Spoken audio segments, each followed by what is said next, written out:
पुढची बातमी, संजय राऊतांनी भाजपवर ढोंगीपणाचा आरोप केलाय।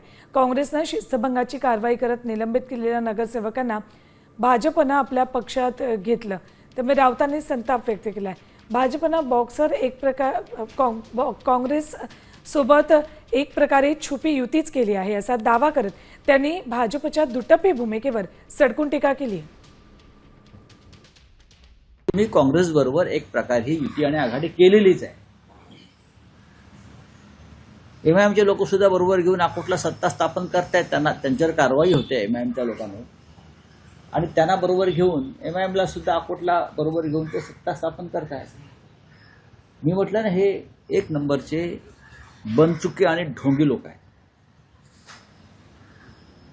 महाराष्ट्रामध्ये त्यांनी वैचारिक विष पेरण्याचा प्रयत्न केला। काँग्रेस पक्षानं त्यांचे 12 नगरसेवक निलंबित केले भारतीय जनता पक्षाबरोबर आघाडी केल्याबद्दल। पण काँग्रेसनं उमेदवारांना, त्यांच्या नगरसेवकांना निलंबित करताच रवींद्र चव्हाण, जे भाजपचे प्रांताध्यक्ष आहे, त्यांनी त्याच काँग्रेसच्या नगरसेवकांवर ससाण्यासारखी झडप घातली, जे राज ठाकरे म्हणाले ना तेच।